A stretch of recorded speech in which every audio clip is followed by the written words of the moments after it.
So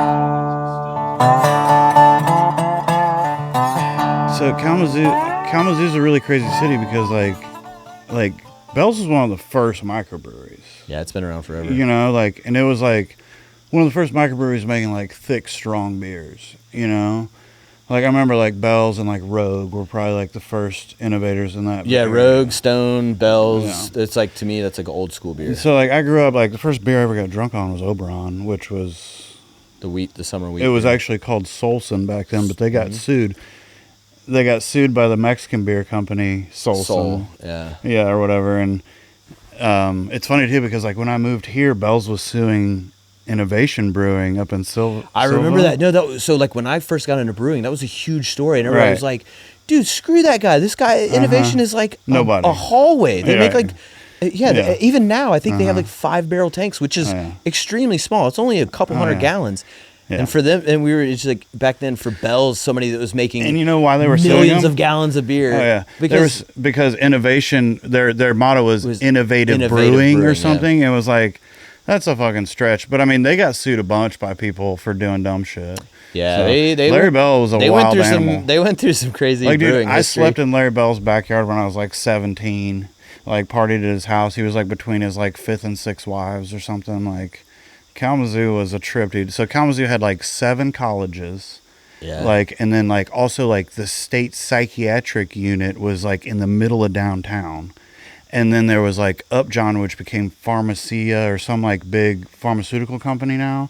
And so like I had a bunch of friends that would go get like experimented on at the pharmaceutical company and then end up in the psychiatric unit. No. Oh yeah, dude. Dude, Michigan is not a real place. I swear. Yeah. We just got back from there fishing, and that was it's like summer camp everywhere. And like every gas station has a liquor store, every grocery store, you have to walk through the liquor section before you get to any food. And I was like, oh, you guys are wild up here. But it makes sense when we look at all these numbers of like brewery production and like the most amount of like drunks in the United States. You've seen those maps, and it's like the highest concentration of people who are just like hammered all the time. And it's like Wisconsin, Michigan, Minnesota. And I guess, you're right. There's like November, not a lot to do. November to April, you're pretty hemmed up with snow and whatnot. Yeah, because I'm not used to anything over like a dusting or like a foot of snow. A foot of snow down here is absolutely bonkers. Bro. We would get like 4 feet overnight. That's what I'm saying. And then have to go to school the next morning. You know, it's just a different. It's so different. Like, I mean, so my birthday's in October, so like I got my license and then it starts snowing, right? And so like I'm 16 years old. My dad had like an old gold Ford Probe, one of these little freaking futuristic looking cars. Yeah, a little spaceship car. I put that Ford Probe into so many snowbanks. I can't even tell you how many times I spun that thing. Just like the cars up there were wild. There were cars that I swear. There was more rust than paint. And it was like, how is this thing driving down the road? I can see into your vehicle. And it's just like... I mean, in the wintertime, like you probably don't notice it in the summertime as much, but in the wintertime when all the leaves go down, there's all these like garages on the sides of the highways, and they fill them with like salt and cinders. Yeah. And so they can go spread them, and that's what just destroys your car. Yeah, they had like, I mean, they were gigantic barns and like these big round things, and you could see, I mean, inside of it was like a little... I'm sure the thing was a massive, backhoe, and it's just in there just like scooping out salt for, and I was like, you drive around the winter, everybody's got like white washed cars. Yeah, that doesn't exist down here. Michigan just felt like a different place, and so coming up musically in Michigan, like Green Sky Bluegrass was like some of my homies coming up, and some killer artists out of Michigan. Yeah, and like there was like the Kalamazoo State Theater was like a 12, maybe 1,000, 1,200 person venue, I think. I don't know. I could be totally wrong, but they had all kinds of people. I saw so many. There was like I think the summer before my senior year in high school, I saw like Fish, Bob Dylan, and Buddy Guy all in that room. What? And like it was just such a good stop between like Chicago and Detroit for people. And like also like all the Chicago blues guys would come play. Like the Kalamazoo Blues Fest was huge. NPR would play like blues and jazz like all weekend.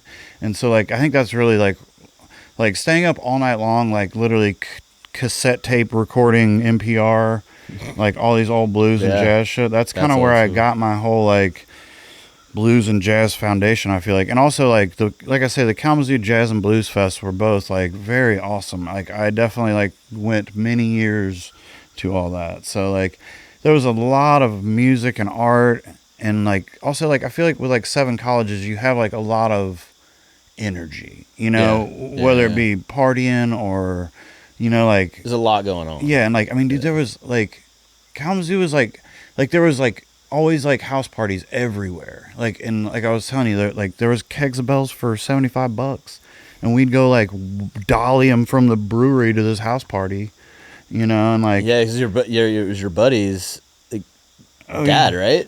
Or uncle or something. What's that? Bells? Larry Bell. Like, no, he wasn't related. Buddy? He wasn't related. He was just no, good but we just like hung out with him, partied with him. Like I got kicked out of a Merle Saunders show at Bell's one night, and Larry got me back in.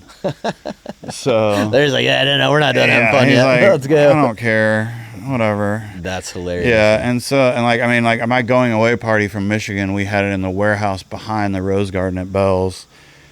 And we were just like dollying kegs back there, and we had like all-star jam with like 40 of my friends, and it was like there was definitely some like electric Kool-Aid going around, and it was a party. Kalamazoo was definitely a wild place because like I mean it was like every night was go time. Yeah. And like there was jam sessions all over the place, and like we had a house downtown where there was like 2 drum kits and 4 guitar amps and a bass rig and keyboard all set up all the time, and we would just be jamming all day, all night. And this is where like Dave was hanging out. Yeah, Dave Bruiser from Green Sky. He was like, so like I actually became friends with his older brother Charlie, because he was a year older than me. Dave was like the same age as my younger brother, like 3-4 years younger than me.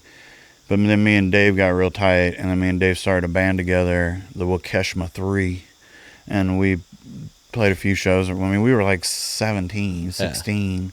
We played some coffee shops, but we basically just like rolled around and didn't get in trouble. That was crazy. Last year, you were like, "Hey, you want to go see my buddies playing a band?" I was like, "Yeah, sure." I go see guys with you all the time. That event was wild. Yeah, and then we show up to Asheville Food and Wine Festival, Highlands Food and Wine Festival. Yeah, way more bougie. Yeah, and we show up, and we are the sore thumbs there. Yeah. And you're just like, yeah, we're on the list with the band, and you're like, yeah, Green Sky. I was like, whoa, yeah. This is what this is, and one of the coolest caviar bumps. Caviar bumps, like what was that? Oysters, the best sushi maybe I've ever had. And then dude, incredible. And then right there on the street, 150 people standing like. I mean, shoulder to shoulder with us just in the VIP area, I think. Yeah. And then afterwards, the show was the most chill. We just went to the hotel and watched the Georgia game and literally sat in there and had Coca-Colas and Topo Chicos. And So I know you partied like a lot back in the day, but your journey is probably quite different these days, huh? Oh yeah, I mean I'm more than 11 years dry, no booze. Yeah, I got you. But I mean, being a musician, it's like I was a professional drinker, and like like in music, a lot of your compensation is considered booze and food. I feel like and like I mean, and even like you would go back to these places and they would still be like, oh man, you're good, you're in the band or whatever, and so like Athens, Atlanta, all these places I would play, there were so many places I could go and just drink for free, and it was just like I was a licensed professional, man. I had like all my freaking drinking badges. I was good. Being a brewer, we knew it. Yeah, you had to be professional, but still like throw them back. Right. And I mean, but still be able to like hold it together. Yeah. And so like I was really good at it, and I had a track record about 96%. Yeah. A couple times. Totally. It's like, yeah. But I mean, I had to get a woman back, and I did, and now she's my wife and love her. Baby mama. Her. Yeah. I love Nicole. And then I moved up here to the mountains and got handed a fly rod. And so, yeah, I mean, a lot happened between Kalamazoo and that for sure. But, it's like, I think, I basically traded the whiskey bottle for the fly rod on tour as a musician and was able to, like, fish all over the country. Yeah, and that's where the Trout Bum Troubadour stuff kind of came from. Yeah, that was the idea with Trout Bum Troubadour, was to kind of, like, integrate music and fly fishing together, and how they're very parallel but kind of operate on opposite schedules. And 8 a.m. and 8 p.m. So sunrise or sunset. Yeah, and like that's honestly that became an issue in my life recently of like burning it at both ends, trying to guide fly fishing and play music at the same time, and I kind of burnt out and had to take a little vacation from the guiding. But I also think I want to get back to loving fishing again and like going fishing and not just like, no offense, watching people fish all the time. Yeah, and that's so with us, it's like, I want to talk about fishing more than just showing hook sets and all that. We see that everywhere. Like that's the same thing. Like you want to feel that. Like honestly, like you can see it, and I think that's why a lot of people watch them. But like for me, I want people to feel that. I want people to hear the story behind why that hook set matters and like why, Totally. And that's such like to draw like the parallel with music. Like when we were recording my new record, Grateful Blues, Kyle asked me like, what do you want on this track or whatever? Bro, I just want you to feel it. Like, I don't really care. Yeah. Like, cause like, if I don't like it, I'll just not use it. But I want you to believe in what you're doing, and I feel like that's something that kind of gets lost in fishing sometimes where like, there's all these technicalities about it that we talk about for hours when we're guiding, but like, we just barely touch on the magic, I feel like, where the magic is like everything's slowing down and stopping, and it's hard. That can be really hard with a guide in your ear. I feel like you sometimes on a guided fishing trip, you don't get that magic where like there's nothing else but that fly on the water and the fish and the water. Don't pay attention to anything other than that indicator. Right. But with you chirping that in my ear, that doesn't happen, And so I feel like sometimes like the magic of fishing to me, honestly, it was always like going out by myself or like with one or two buddies where we would go our own ways.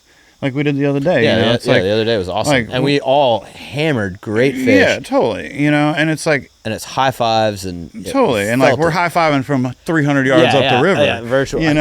But I feel like I was able to kind of like have my own time and my own space. And I feel like that's something with fishing that I kind of lost by guiding 1,000 trips in 8 years or whatever. Yeah, it's like you just said, you wanted to feel that. So everything that you were just saying, in my head, while you were saying, I was like, that's exactly like a cast. I want you to feel that cast. Right. Because that is the best, when you feel it, and like I casted and I felt it, and it just felt like an extension. I put it right where I wanted, I felt that. And you want to feel that every time. And if it's not good, you're not using it, right?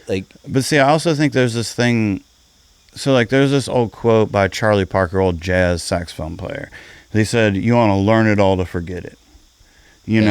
Where, like, you want to be able to, like, get all this musical vocabulary or fly fishing technicality, but then be able to get out there and not have to think about, like, 10 and 2 and mend and hook set and whatever. You just do it, because, like, you're going to feel a lot more things when you're not thinking, and when you're not, like, because if I'm like talking about jazz, like when you're playing jazz, like the chords go by so fast, it's hard sometimes to feel it because you're having to be so technical about it. Yeah. And I think like when you can kind of just let go and kind of get into that flow state, muscle memory, and you're just enjoying what you're doing at that moment, or not even like thinking about anything. Yeah. I feel like there's like you're just enjoying the moment, the innocence of nothingness. Yeah.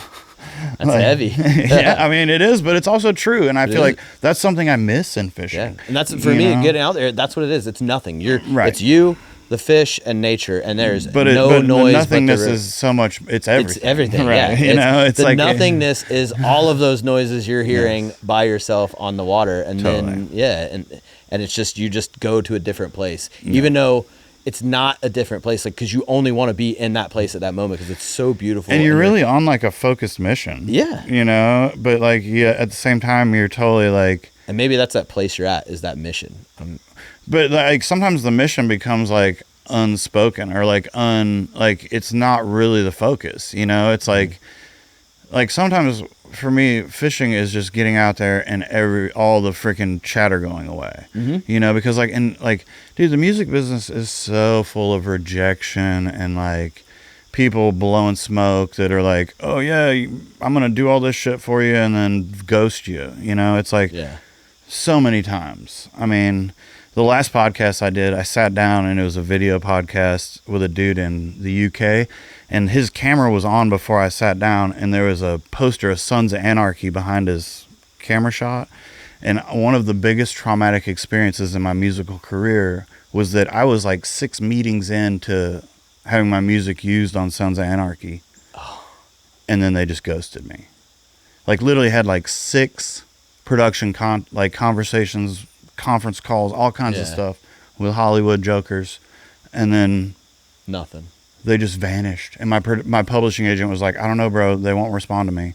And I'm like, and so like it was funny because like we were talking about, you know, like in that podcast we were talking about, you know, like there's a saying in the blues, like blues is for everybody. Everybody's got the blues, you know, like, and I've kind of like joked recently that like in modern day terms that would be, you know, blues is trauma. Yeah. And like we would say trauma is all inclusive. You know, trauma is all inclusive. Blues is, everybody's got the blues. Trauma is all inclusive, right? Yeah. And so we were talking about like how like that moment of that Sons of Anarchy thing affected me for years, you know, because like I was like so just like questioning yourself, questioning myself, questioning the whole industry. And I mean, I still do. And it's still like whatever, you know, it's a lot of smoke being blown, you know. And so like, I mean, I'm pretty much like a one-man record machine over here now because like I've decided I'm just going to do it myself and just start cranking out records and leaving a trail of art for the world to find, hopefully, you know, because like it's in any entertainment or tourism industry or anything, it's like so many people are going to say so many things like that they're going to like help you along, but there's so many like politics and ulterior motives and like people have their own blues and trauma going on, you know, and it's hard to see what the truth is a lot of the time.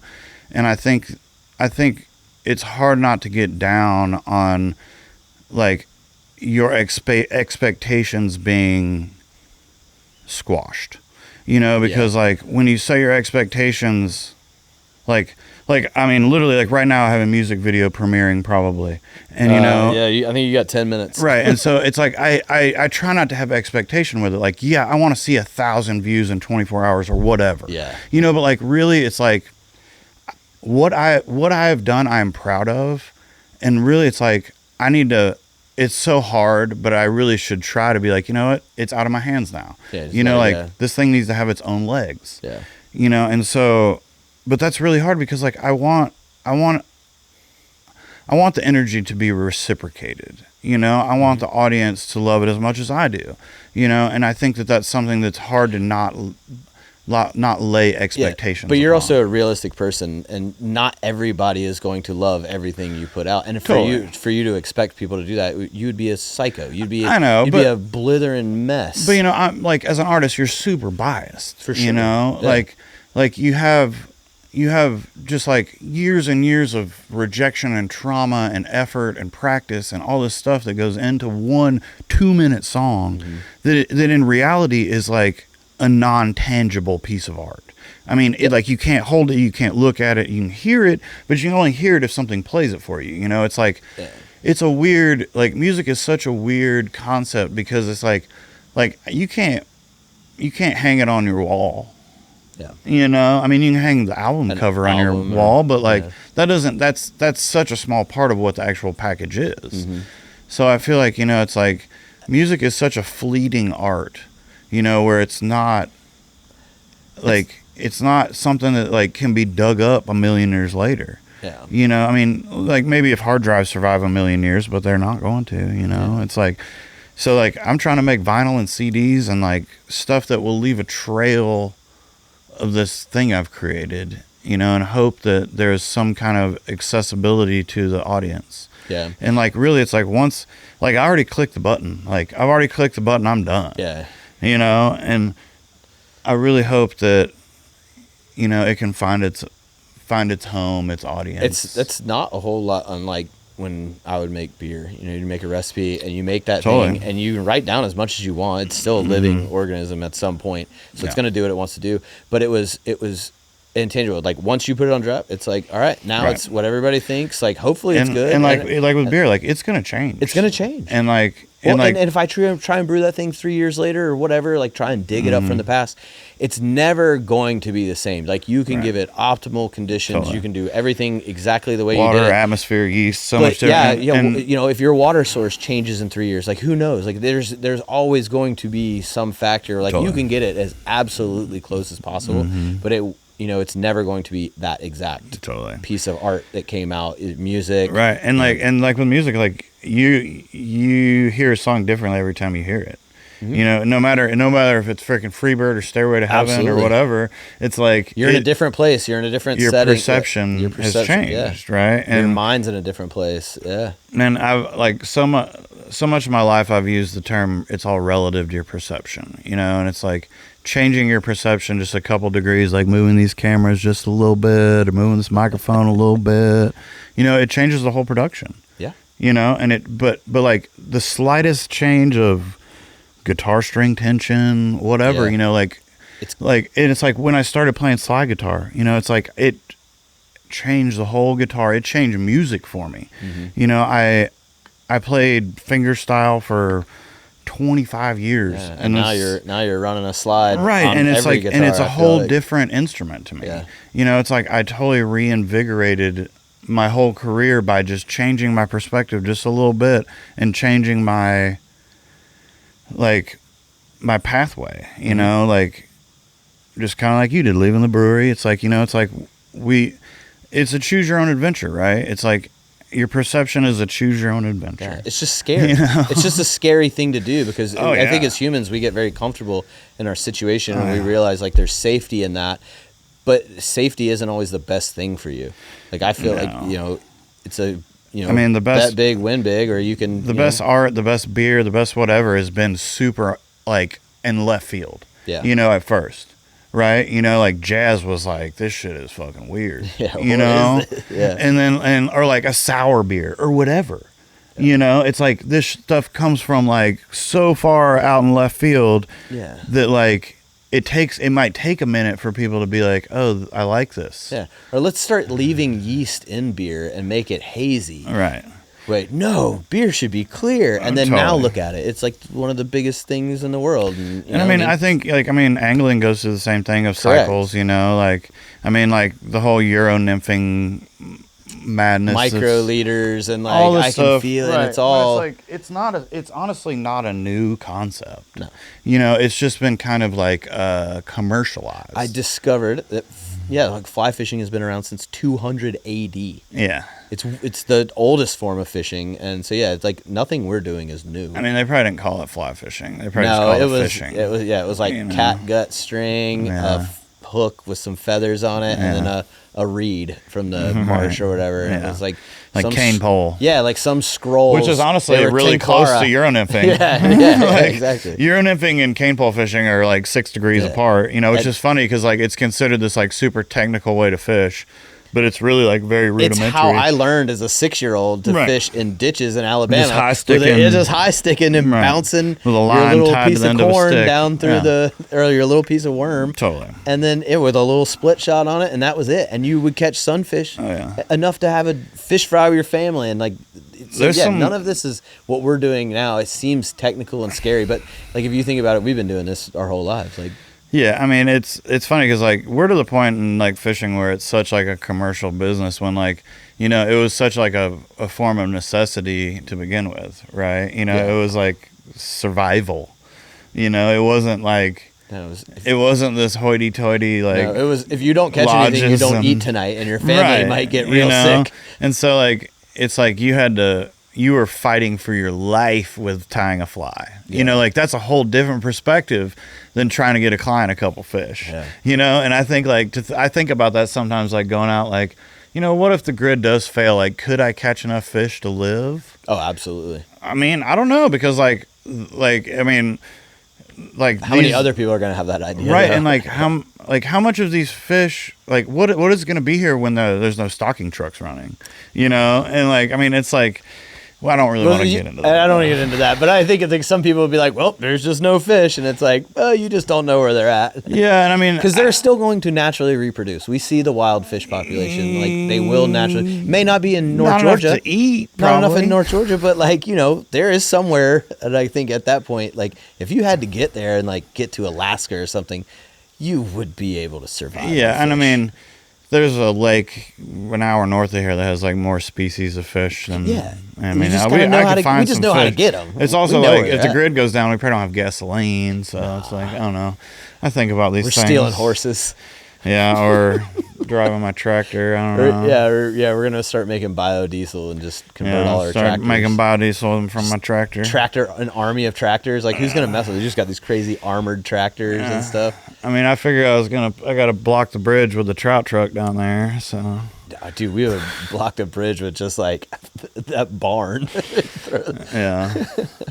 Yeah. So today's actually speaking of like crazy apocalyptic things. Today's the anniversary of Helene. Yeah, it is. Yeah, which we're heading up to Tennessee right after this to go talk to some rangers and this was underwater a year ago. This was completely underwater. Yeah, where we were sitting. Yeah. I spent an entire weekend with you afterwards, like helping you get this place up, and it was the most insane photos I've ever seen. I've been coming here for like 6 years now, almost probably right around 6 years, and to see, like you've shown me, be like, yeah, it flooded like up to here one time. It was pretty bad, and I was like, man, I just couldn't imagine it. And sitting back here, I've seen the river come right to the top of this bank, which, I mean, that's a good 6 feet at least. 10, 12 probably there. It's deep. So I've seen that and just been like, oh, wow, that's kind of sketchy. Yeah. But then when he showed me photos of this place during Helene, I mean, like we would have been like knee deep in water. Yeah, we'd be knee deep in water. Maybe even waist. The sand trails. I mean, we spent 6 hours just clearing trees out of the water. The river was. I mean, these trees were. I've never been so sore in my life. That was like one of the hardest days of work. It was chainsawing trees out of the river. We did some super sketchy stuff, dude. Yeah, there's still stuff out there that's stuck. Yeah, we managed to get a ratchet strap completely wedged into itself to the point where it and the tree live together now. And if you ever go by, you're walking by and you see like a hook or like some chain wrapped in a tree, now I know. I'm like, oh, those dudes had a bad day. Yeah, their ratchet strap was stuck. They had a long day. Dude, the come along exploding almost killed Nate. That was wicked. We had like a 3.5 foot oak tree that was like across the river, hung up in trees, branches all down. At one point, we're both chest deep in the water. He's got a chainsaw in his hand, and then as soon as that thing breaks loose, it's just like, get out of the way if you can. I almost got rolled up in the tree at one point, but we managed it. We floated them all downstream. And like in reality, like we were a lot luckier than a lot of people. Yes, like because really, like people south of here, people north of here, they had a lot rougher time than we did. I mean, we didn't have power for like 11, 12 days, and it was whatever, you know. And like we actually, my hillbilly Robin Hood neighbor climbed up the power pole and fixed my internet, which was, I remember that. It was like, FYI, fixing your internet's only splicing 4 wires together. So if you're ever in a pinch, just sorry, Windstream.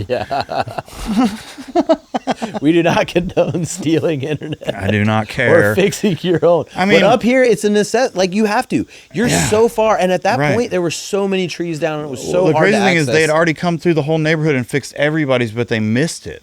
And, like, I called them. They're like, you're going to put a service order in. They'll come back next week. And I'm like, they're right down the road.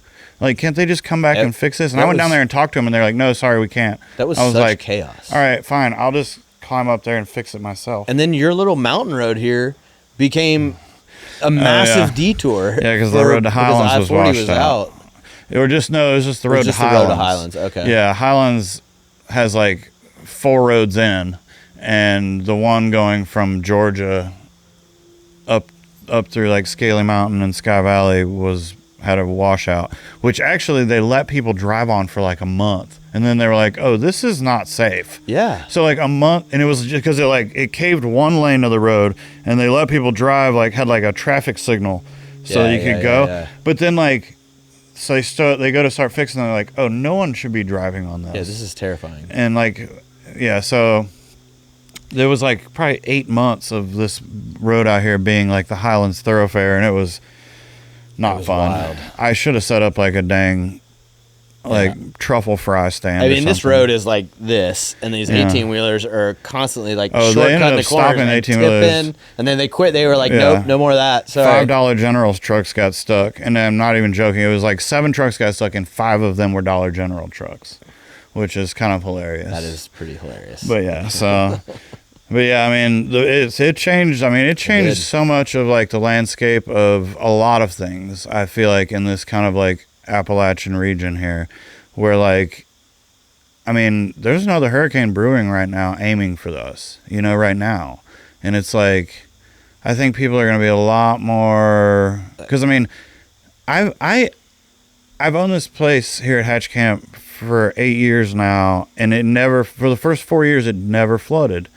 And then after 2020, it was like after Prince died and COVID, like things got real weird in this timeline. It was Prince, wasn't it? Yeah. And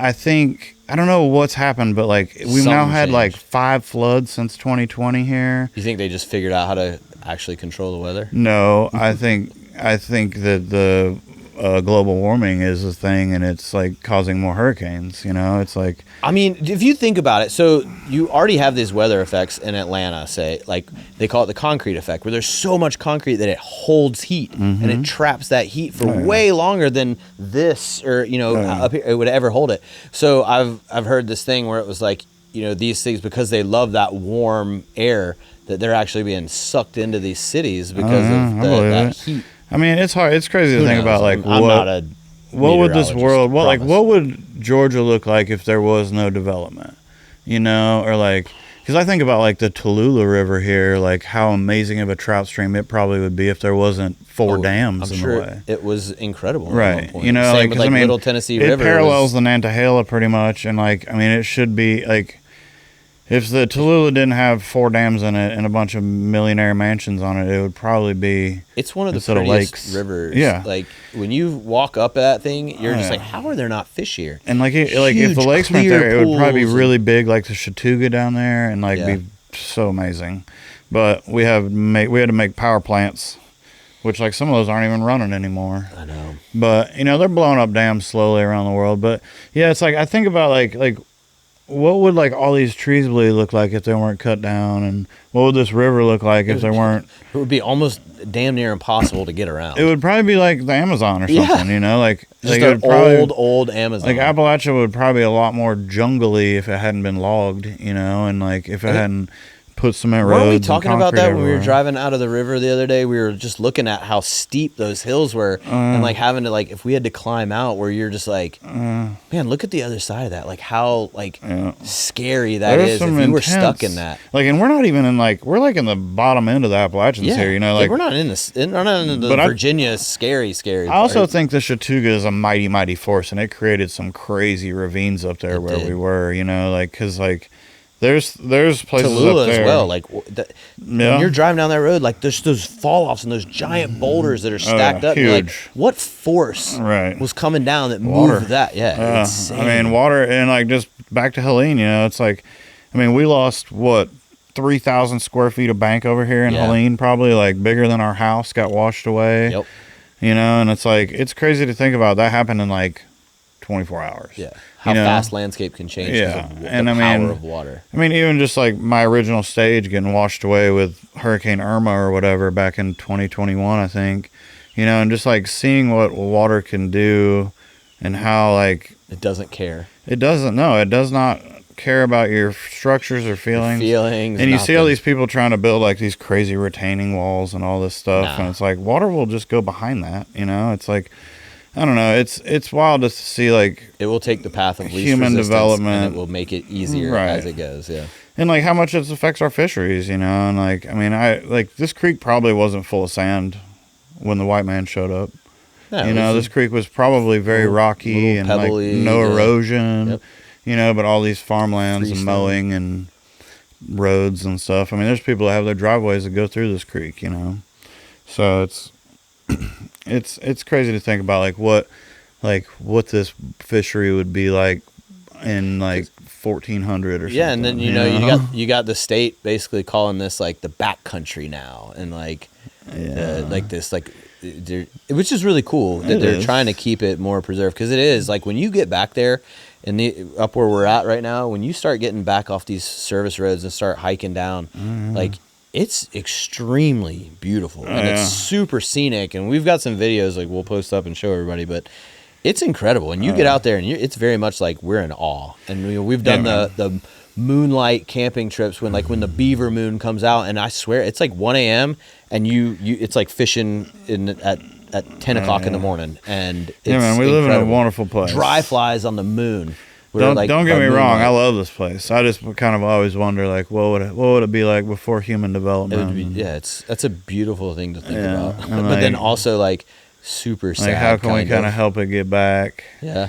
I mean, as anglers, like that's always been kind of your mission too with guiding. That was something you taught me. Like, this guy taught me pretty much how to guide. I had the fishing skills, I had the knot tying, I had the personality to talk to people, and you taught me like what it meant to guide. And it's not just putting a big fish in the net, grip and grin. It's teaching these people to be better stewards of the river, to take care of the trout, to like just take care of what Mother Nature gave us, and not just exploit it for money or anything like that. But it's create better anglers. Yeah. In all aspects of outdoors. Yeah, fishing. I mean, the whole, like, I think like fly fishing should be for everyone, and I feel like there's a huge canyon in fly fishing of like this like gatekeeping and accessibility, and I feel like that's something that kind of made me take a little break, because like I really feel like women are way better at fly fishing, and every time I get beat, they're so bad, they crush me. And like it's such like a male dominated sport. I feel like it's not okay, like it needs to be for everyone, for every sex, for every color, for every age, not for just old rich guys. I feel like, like these prices are ridiculous. Yeah. $500 to go fish for 4 hours is stupid for one person. That is a bit ridiculous. Like, unless you're getting freaking filet mignon and freaking foot massages, like it is dumb. And like, doesn't make it for every man. Or every woman, and like, I feel like that's something that really drove me crazy, that I see all these guide services around here raising prices. And it's like, it doesn't cost you anymore. Like, like the act of fishing is like, and like there's inflation in the world, but like, you're already charging exponentially too high prices. It's like, I want everybody to go out and fly fish. Yeah. Because like, it shouldn't just be for the dude who can drop $1,000 on a morning, it should be for everyone, so they can take their kids and their families and have fun and find the magic of it. Decompress and and figure out how they can do that on their own, and have those moments that we have where we're just out there by ourselves and just with ourselves. And I think if like guides went into the focus of trying to teach people the magic of fly fishing and the peace and the like meditative qualities, like maybe look at fly fishing more like yoga instead of like this like tourist exploitation, I feel like it would become a lot more of a community thing. Have you noticed that like in any other areas in the country? Because I know like, oh yeah, it's everywhere. Yeah, I mean, everybody charges crazy money. No, I meant like that sense of community where it is that, and it's. Or do you think I see it like, dude, like DIY music scene. Yeah, I do. And I see it in like musicians supporting each other and artists supporting each other. But it's like also like there's cutthroatness about all of it. Like capitalism will be the fall of our empire. It's like greed and all this stuff is what kind of put us into this situation, I feel like. And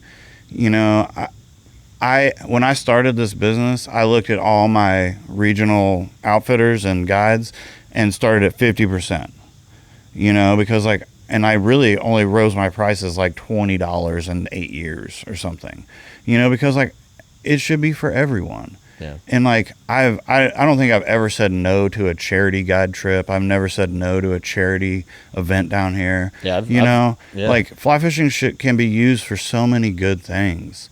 And I feel like all this like tail wagging, freaking all this stuff and like this like ego boost and stuff is not what it should be about. It should be about us spreading the joys and not just trying to like exploit it, and it's hard because like this world is so expensive to live in now, and it's hard to not like have to charge crazy prices, but like, I mean, I don't know. I feel like a lot of people are like really, it's like the medical industry charges 600% cost so insurance will cover it. It's like that has led the way of all the industries in the world to be like, oh, we can charge 600%? Well, let's try. And it's like, well, that's not helping anyone. Well, and then the part that sucks is like once you go to there, you're never going back. Right. And I mean, it's like, why would I put money out of my pocket? As a fly fishing guide, I wanted to make great, compassionate anglers. Yeah. I wanted to see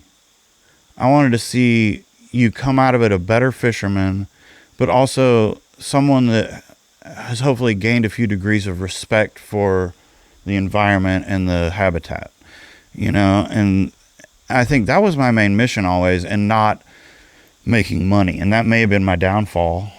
It sucks, right? But at the same time, like I don't feel like I'm a like money sucking slime ball. I feel like I'm like, at the end of the day, you feel good about what you do. And like, I mean, like we did so many like kids summer camps, and like, it's like, I feel like I tried to use my platform to make the world a better place, and make the fly fishing community a better place, and I just don't know that it's viewed that way a lot of the time, where it's, it's such like a capitalist business for a lot of people. And I think we kind of lose the vision of like the beauty and the meditative, Tai Chi part of fishing. It's very zen. Yeah, like I for so many years I threatened I was going to make an Appalachian Tai Chi shirt, because like I feel like teaching, it was so like guiding. I swear, like you walk away from a client and they're gonna get a fish.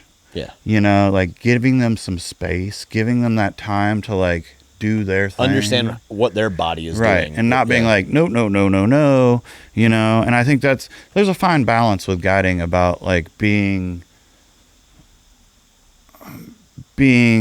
critical, but also like encouraging, and I think it goes the same in music. And, like I see my friends, like say, like, for example, I see my friend post a song that I don't like. I'm just like, this is not good or whatever. But at the same time, like someone will. Yeah. Even if it's just their mama, someone will like that song. And so it's not my spot to be like, bro, don't do that. Yeah. Because like you're on your own artistic journey, you're on your own angling journey, and you've got to find the peace and that calmness to be able to function in it, and like to be able to flourish in it, and I feel like my mail lady's over there unloading a box of brand new CDs right now. Oh yeah, I'm pretty sure. That's awesome. Like today's a big day. Big box hit over I know. I was just like, it's the joys of filming outside. Yeah, and also like today's a big day musically. Like I got a new single, a new video. Like we got interviews dropping, doing this podcast. Dude, I could not be happier for you, man. Like I've seen you play up here for like 6 years. Yeah, and it's always been just like this magical place, and like opening me up to a whole different genre of music that I just never really paid attention to. I was never from this far up in the mountains or this area, and like where I was at, I was kind of suburb city kid, and like you've helped me discover, I mean, so many new musical, like Jet Black, Pine Box Dwellers, like all these dudes that come out here that just absolutely rip it on this stage that we're sitting at right now. Has been one of the coolest experiences. Like I've taken, all of my friends come up here, and every one of them has just been like, dude, that was incredible. And it didn't matter if there were 500 people here or 5 people here. It was the same show. And yeah, but it did matter. It did. I mean, it did. But the music was the same, and the vibe was the same. And it was always like, hey, we're making music because we want to make music. Like this is important to us. There's many layers to that, yeah, but yeah, and this is art, and we're out here. Right. If you want to see our art, cool. If not, we're still gonna make it. Right, and I think I kind of like Hatch Camp in general was a place where I could facilitate, pure happiness, escape, joy, whatever. And I think I facilitated it so hard it kind of broke me a little bit because I was trying to also make my own art, and it was too much for me. But I think like everyone, all the artists that have come here and played or displayed their art know that like it is a place for pure creative freedom, and really like I've set it up so that it hopefully will help you garner more respect for the angling, for the art, for the experience. Yeah. And I don't know. I hope that people can,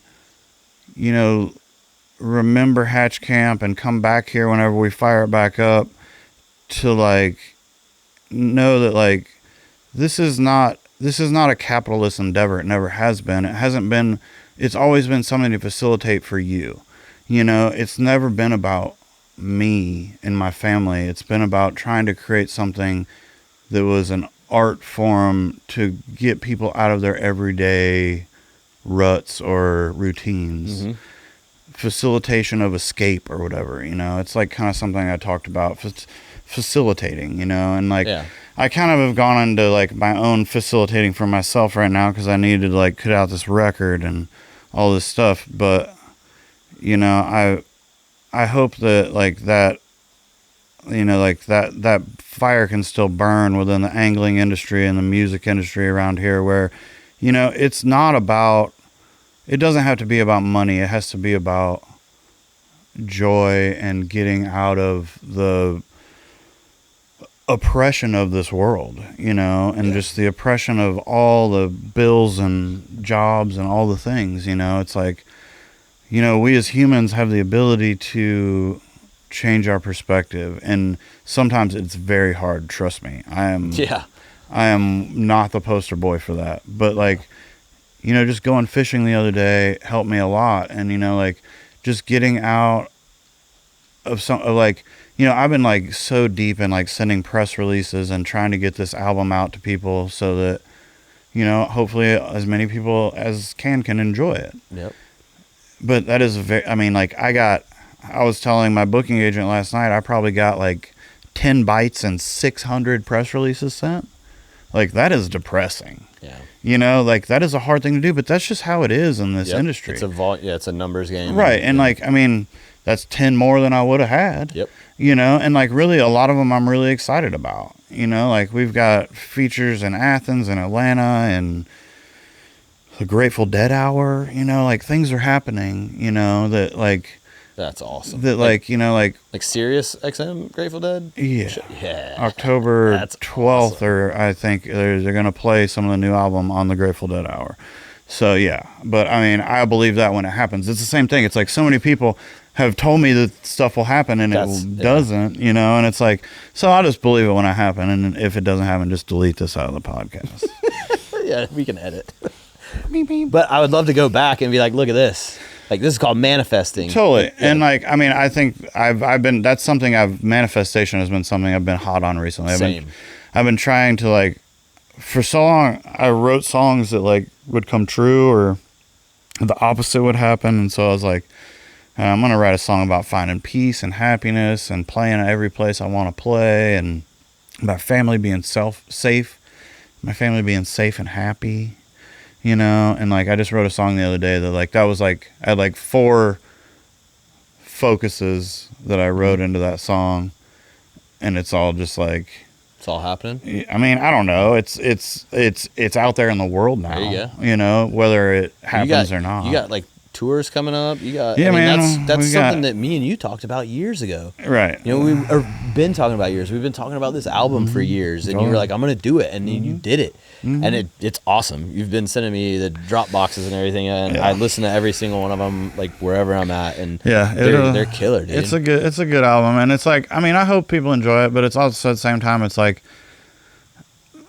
if they don't, they don't. Whatever. Yeah, you know, it's like, we're just going to make another one. We're just going to, it's like, I know I believe it's good. The people that I've played it for that matter believe it's good.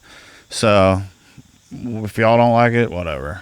You know, we'll just make something different. I think it's awesome, man. Yeah. I try and think that I have a decent ear for music. You might be a little biased, though, I might be a little biased. Yeah, I got some friends. But no, I mean, it's good. And like I said, every time I came out here, it's like, it's magic, and it's that music. Yeah. And I hear that, you know, in your album as well. I know you have to, you know, play the song in the album. You can't really do like the freestyle that you do, where I'm like, hey man, get weird with it. And then you just shred on stage for 10 minutes. And it's like, it's incredible, and it's jamming, and it's just looking up there, and you're in your element. That's all that matters, you and that guitar. Yeah, I mean, I think I created this stage and this vibe here by touring around the country for 15 years and kind of brought everything I loved back here. Yeah. And I think that kind of is something that bleeds into my music, and like I've kind of built my own little playground here, you know, and I'm able to kind of like, if I want to fish, I can go fish. If I want to play music, I can play music. If I want to have a big old football game watching party out here, we can do that. If we want to grow a garden, projector out here, and I mean, we've done all kinds of we want to have a kids summer camp, you know. And so like, I know it's like I think creating, it's like you can create a different perspective. You can create a playground in your front yard, you know, and that's what I think we've kind of done here. And just got to do it. Yeah, and I mean, it's like anybody can do it. I mean, the county's going to want their cut, of course, because the government, they want their schmeckles. Yeah, they got to have their. Yeah, they always want to have. If you're gonna make any kind of business, even though like, I honestly feel like Hatch Camp, like even though we did like pay bills, like it was borderline a charity organization, you know, just because like I mean, like I said, like there's still probably 20 charity gift certificates out in the wild, you know, and like, you know, like how many Reeling and Serenities and, you know, different, what was the other one we had? Mayfly. Like all like kinds of different folks we would host here, you know, and Trout Unlimited meetings. And, you know, it's like, and it's like, oh, trees falling in the woods. I really think, you know, it's like, what if everybody used their land, platform, whatever, to try to help everyone else instead of just furthering their own ego or bank account, you know? It's the like utopian society as anglers we would all a bunch love of socialists. God damn, I know, right? I'll tell you what. I mean, but it's also like love thy neighbor as their friend, you know? It's painted right there above my stage. Yep. Like, I mean, I feel like a little bit of kindness in this world will go a long way, even if it's just hosting a in-need group or working for the food bank or growing your own food or teaching your kids, you know, kindness and letting your kids get dirty, you know. Like, I can't tell you how many people bring their kids out here and like, they're like, I can take my shoes off outside. Yeah, bro. You know, like ground yourself, my man. That is crazy to think about, that there's so many kids in this world that don't take their shoes off outside anymore. Man. It's society. You know, like we grew up shoeless. Or like shirtless, shoeless, running around the farm, like running catching around crawdads in the creeks. Yeah, mud, you know, having mud ball fights. I had a turtle zoo in the creek when I lived in Tennessee. Like I had all these turtles and crawfish, and I like had a whole zoo, and I'd feed them and kept like it wasn't a what's the like. We learned how the culverts worked, and we would go down in the sewers and come out on the creeks, and we knew how those now worked. Kids do that on their iPad. Yeah, now it's like Minecraft. Minecraft and stuff. Or like we did that in real life. We'd take our bikes down there and be like, all right, if you can make your bike to the end of the tube, you can see the light down there. Yeah, crazy. I mean, I don't know. I hope, you know, I hope eventually that like when the capitalist market crashes us all, that we can get back in the dirt a little bit, you know, and like That's why. That's honestly one of the reasons I've kind of gone away from electric guitars, because I was like, you know what, I want to be ready with my acoustic guitars when I need to be ready. You know, so I mean, I think about that. Like, yes, that would be amazing to be back in the bartering. Stone Age, basically. Yeah, bartering, No cell and phones. hunting, gathering, no cell phones. Like, but then at the same time, I think about it, I'm like, that's terrifying. I was actually thinking, like, the power went out last night. Like, there was some dude hit a power line or something last night, power pole, and I was thinking about, like, what if it was like an EMP or something, like somebody like knocked out all the power grid and like all the cell phones. Like, what if that was the moment? I was sitting there, like, sitting on my balcony last night in the dark, like, thinking about, like, like what would I do tomorrow? Yeah. You know, like, what would definitely wouldn't be going to work. I mean, you know, it's like we wouldn't be doing this probably. You know, all the cameras are fried. You know, like, you know, it's like Josh would be crying so bad. But it's like, you know, I mean, it's like I'd be crying for him, dude. I mean, yeah, it would be a whole different existence. My Jeep wouldn't work. My tractor would work great. Right. My Jeep, nah. Yeah, anything with a power steering. Yeah, I mean, I don't know. It's like it's crazy to think like how far like technology kind of keeps us afloat these days, and like, I mean, even just like releasing records. You know, it's like nobody's going to the record store anymore, really. I mean, I am because I'm a nerd. Yeah, but, well, yeah, we are like cool folks, but like the majority of the people are streaming. Everything is streamed, and so like even just like my CDs getting dropped off here, it's like I used to buy them by the thousands. Yeah. Now I buy them by the hundreds. Yeah. You know, it's like it's such just a different. Enough to sell at shows. But it's so funny that like, you know, like your technology here has probably increased a lot in the past 20 years, where like the music platforms have really gone to just gone down the tubes, like where it's like, I mean, streaming has killed the recording artist or like the recorded product. Yeah. You know, and so it's like we basically make records now to get press, to get gigs, to make money. Where, you know, it used to be like we would make records to sell, to then play gigs to support the record. Yeah. You know, to sell more records. Demos and right. Or like you would just sell, like, it's crazy. Like 20 years ago, the number one record like in a week would be like 1 to 2 million sales. Mm-hmm. Now the number one record in a week is 100,000 to 200,000. Like, what kind of industry can take a 90% hit? Just the internet is just taking over Spotify and Pandora and streaming, and it's like killed. Like, I mean, literally, the music industry has taken over a 90% sales hit. I mean, I think about it like, and over like past 10, 15, 20 years. It's like malls, same way. I used to go there to the CD store, and that'd be like mall. the first place I would go. Yeah. Like and the music malls shop. don't exist anymore because nobody wants to physically get in their car, go out of the place, walk around, deal with all the traffic, deal with all the people. They'd rather just click a button on their phone. And sometimes the same day it shows up on your driveway. Like, that's insane. I mean, insane. I guess it is that it's that culture. And I hope like fly fishing never gets that way, where it's that instant culture. And I think that's maybe possibly like kind of why the guiding is going the way it is, because it's you get out there and you whack a fish, because it's these giant hogs that are ready to eat. And it's such like a population controlled thing now. You know, it's like if we don't have fish, we're just going to get more. If we're not catching fish, we're just going to get more. Yeah. You know, or like if like people aren't catching their limit, we're just gonna get, like, the state's gonna bring more. You know, and so it's a weird thing, man. It's I that's why I was like the other day when we were fishing, you like started to get ready to fish here, and I was like, no, let's go find some wild fish. You know, let's go really fishing. Let's do it. You know, like let's go find some real, even though they're non-natives, but whatever, we won't stress too much about that. They're still wild. I don't know, those wild brown trout we were catching were well worth the price of admission. That was awesome, dude. Yeah. But it's that thing, like, you know, like you were saying, like, don't even fish near this bridge here. Like, there's nothing here. It's because people want that instant, all right, I'm at the water, I'm dressed, I'm going to walk down to the water, and I'm going to catch fish right here. I mean, we took the time, we hiked, we got out there, we made the trip all the way in there, and then that was the reward. Oh, we walked almost as much as we fished. Yeah. You know. And it's...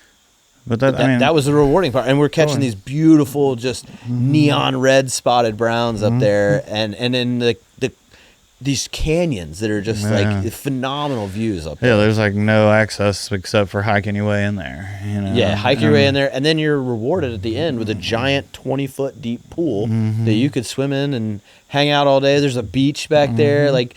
sandy beach. It's the coolest thing in the world, and you're like, wait, but there's lots of Bigfoots and snakes, so don't come around here. Yeah, actually, those are my fish. Yeah. There's lots of Bigfoots and the lots Bigfoots of are very snakes. angry up here. Lots of sharks out here in North Georgia. Freaking biting. Yeah, stingrays and electric eels, actually. Electric crawfish. The electric crawfish. Like those are the ones that'll get feral otters. I thought about once when there was a bunch of graffiti on this bridge down here at the end of my property, and I thought about painting just rattlesnakes and bears and like sharks on it.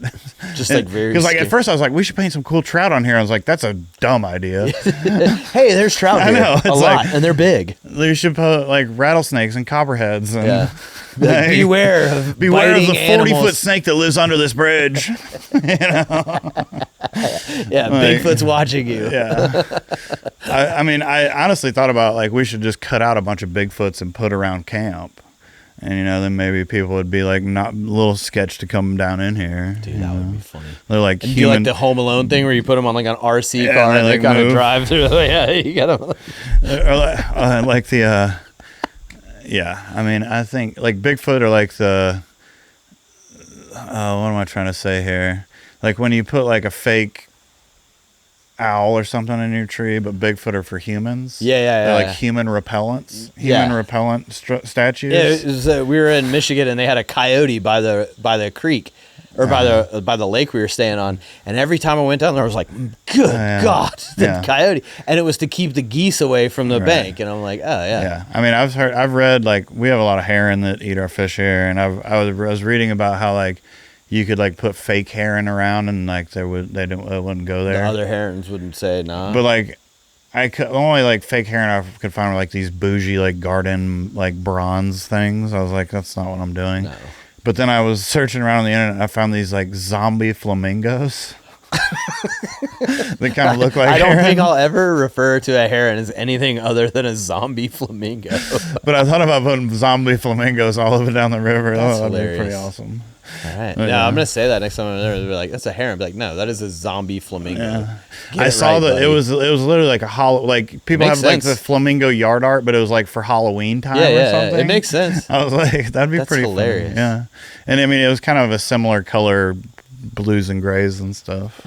Well, dude, I can't wait to see you at Eddie's Attic. That's going to be insane. October 30th, Eddie's Attic. So, we got New Orleans in November. We got Birmingham, Knoxville, ScottLowSongs.com. Yeah. We just got a fancy new website done by my buddy Justin Forrest, who's a killer web designer and marketer. He's a great photographer as well. Yeah, he's got a killer eye for everything. Y'all should link up with him probably. Should.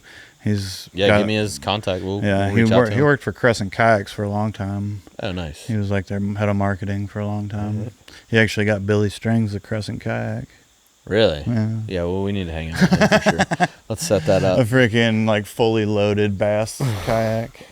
Well, dude, it's good to see you, man. I appreciate you sitting down. Thanks for having me. Thanks for helping me spread the word about music and all my crazy perceptions. And that's what we're trying to do here. We're just trying to spread the word about a bunch of cool stuff and cool people. And that's what we do. We just got to everybody share everybody's stuff, and it doesn't always have to be about politics or religion or. No, sometimes you just want to make people laugh and have a good time. Hatch Camp's been a pretty politic and religion-free place for 8 years. So it's been all about fun and escape and music and art. Yeah. And come up here, and I've always felt like family here, and I can't wait to actually go up the hill and give your wife a hug and see the kids, and this place is magic, and it's always been magic from the day I set foot on here. Disneyland. Yeah, that's what I said. It's like my Disneyland. It's amazing. So thank you for everything you've done for the community and for fly fishing and for independent music. Yeah. It's I know I look forward to every show, and it's such a good escape, and it's really cool to see my really good friend upstage on stage with all my other friends, Kyle and all the band. Yeah, you're upstaging me. All the guys on stage. Hopefully we fire this thing back up. It's so good to see it. Hopefully next year we'll have some concerts out here. I just had to take the year off this year to get my mental health and my music back online. Well, let us know when you do, man. We'll come up and then that way we can kind of at least try and show the world like what this magic is a little bit. I mean, I built a $20,000 stage. I should probably use it. We should use it. Let's do it. All right, buddy. Yeah, I'll catch you soon, man. For sure. All right, buddy. Thank you. See ya. Here's a song from Scott's new album, The Grateful Blues. All right. The song's off my new record, The Grateful Blues. An old blues song, though, called Minglewood Blues. I was born in the desert, raised in a lion's den. I was born in the desert, raised in a lion's den. Well, my number one occupation, stealing women from their men. Well, I'm a wanted man in Texas, bust to jail and I'm gone for good. I'm a wanted man in Texas, bust to jail and I'm gone for good. Well, the sheriff couldn't catch me, little girl sure wish she could.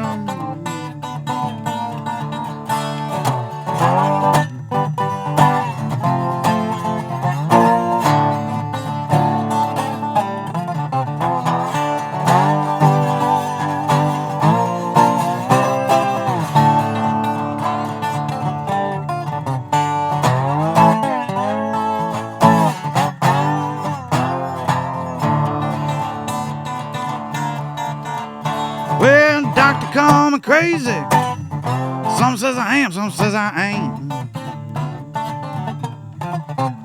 Well, doctor call me crazy. Some says I am, some says I ain't. Well, the preacher man called me a sinner. His little girl called me a saint. Well, a couple more shots of whiskey, I'm going back to Minglewood. Well, a couple more shots of whiskey, I'm going back to Minglewood.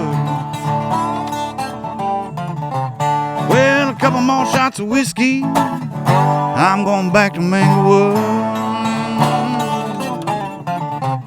Well, it's T for Texas, oh, it's T for Timbuktu. It's T for Texas, oh, it's T for Timbuktu. Well, it's T for Georgia, them little girls know what to do. I was born in the desert, raised in a lion's den. I was born in the desert, raised in a lion's den. Well, my number one occupation, stealing women from their men. Well, my number one occupation was stealing women from their men.